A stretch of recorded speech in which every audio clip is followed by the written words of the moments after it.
I'm Peter Haddock. I'm here with Kathryn Wood, who used to be a police officer just over a year ago, and now you're a qualified drone pilot. So you're totally in control of a career change here. Yep. What made you move away from the police, and you know, what are you enjoying with your new job when you're doing things like operating this? I fancied a bit of a change. The police were starting to take over my life a little bit too much. Family-wise, it was the right direction to move away from it. And I got given the opportunity to become a drone pilot and do surveying. So I jumped and here I am. So, you know, when you're looking at the surveying, you know, what would you initially thought from the outside, and then now you're doing the job, what is it like?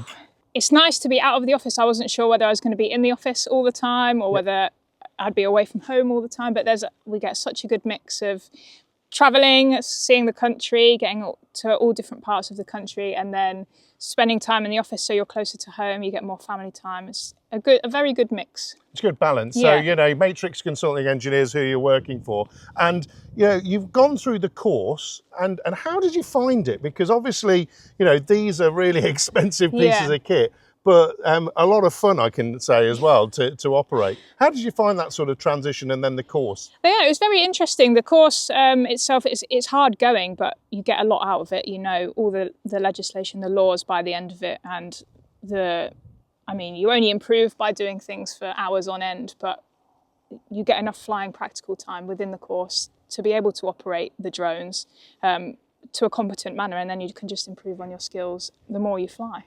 I mean, we've both gone to the same training with the Drone Pilot Academy, James and his team. And I think, you know, what was really great for our experience was how they do the individual sort of focus on, you know, what things you're good at and the things you need to learn. And so how has that helped you, you know, doing a year later, doing your job and increasing the business capability? You're one of 7 drone pilots now. Yeah, that's right. We've had 2 pass this week. And we have such a good opportunity with being able to get out surveying with the drones to maximise our time efficiently as surveyors. The drones are such a great bit of kit.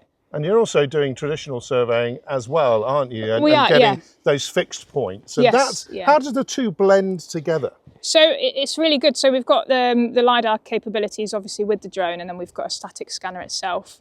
Using ground control points and targets, we can merge all that data together to allow us to get into culverts. For example, like the job we're at South Kirby, we needed to stitch the drone data, so we have a topographical survey with the culvert itself, which we've managed to get the whole LiDAR scan of.